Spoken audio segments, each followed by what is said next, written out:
Hi, I'm Erin Matlock, the research agronomist with PGRO. I am Alexander Ligenza and I'm working as a trial manager of efficacy trials for PGRO. Lovely. Can you just tell us what you've got at cereals this year? What do you want visitors to see? So this year in the cereals we have plots which reflect work which we done for growers and breeders. So we do a lot of research work like intercrop between pea and bean, between pea and oats, and we look for benefits of intercropping, and also to use land more efficiently compared to traditional intercropping. We also look on different drillings winter bean in spring, due to that if we have difficult year and we cannot drill a winter bean in normal time, can farmers reuse that seed in the spring? The answer is yes, but the rate has to be higher. We also present different type of pea. We have winter pea, marufat, green pea, yellow pea, and we also have a plots where half of the plots is managed and half of the plots is not managed, which would be a great example of that, why we should apply fungicide. And also we want to compare this to a DL line, and we check if the lines which are not managed, not sprayed with fungicide, if the rating compared to traditional DL lines is changed just because of that they have not been managed as we do it usually. And one of the plot also represent our project NCS, in which one of the small part of it is a field trials where we try to understand better the benefits of pulses in a rotation, and we have one tiny plot of intercrop between winter bean and winter pea, and my colleague will tell you more about that. Yeah. Well, tell us a little bit about the NCS project. So the NCS project is a massive project funded by DEFRA. It's got 17 individual partners, just under £6 million of funding. And we're just finished up our year 2 at cereals. We'll have all management partners present in our plots, talking to growers, talking to the industry, to really promote what we have found. So the aim is to reduce carbon emissions, get closer to net zero. So one way to do that is to increase our pea and bean footprint. So with that, we're working with 22 Pulse Pioneers, on-farm trials, intercropping, different fungicide programs, different trace elements, all of that, bring that all together. And we're also working the livestock sector to show them that you can include peas and beans in your livestock rations to displace some soya. Now, I think the work is ongoing. It's not complete at the moment, isn't it? No. What have you found so far? Is there any sort of potential take-homes for farmers, at the moment? It's really come to light on the livestock side. We have found that roasting beans is really bringing in the protein, making it more digestible, so a lot more user-friendly, or animal-friendly, I should say, on the livestock side. Working with the farm carbon toolkit, our estimation now is close to triple than what our project objectives are in terms of carbon savings.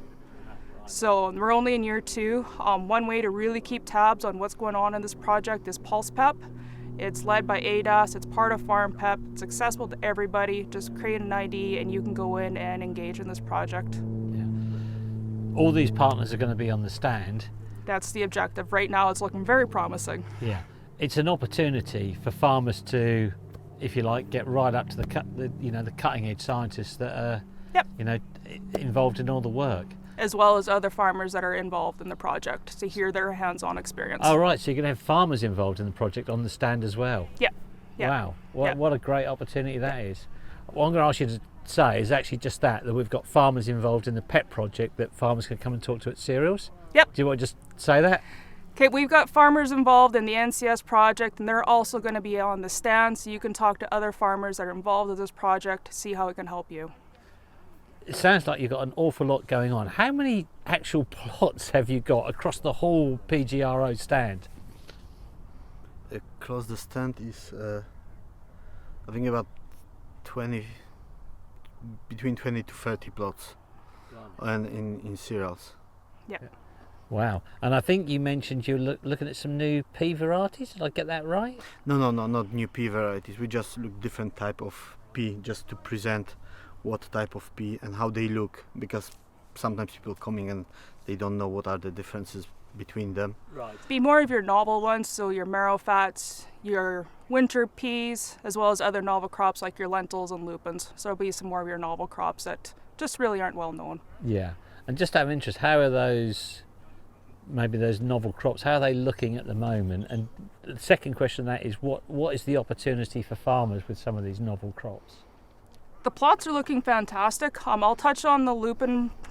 We have a separate project up near Gainsborough that has 17 different varietal lines across the globe. So from Australia all the way up to the UK to do a solid screening project, because lupins could be another alternative to peas and beans. So we're starting to screen now, so stay tuned on that. We're doing similar work with the lentils as well. Yeah, and just out of interest, how do these crops, you know, lupins, lentils, how do they fit into our farming system?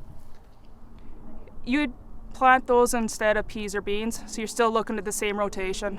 It's just instead of that. There are its challenges because let's face it, it is more of a wet climate here versus where these crops are generally growing, but we're learning. Yeah, okay. And I take it you see the poultry market developing over time. Yep. The idea of shipping soya, 6,000 miles and all the rest of it. So is this a strong opportunity for growers going forward? Yes, it certainly is. The main objective we have is inconsistency yields.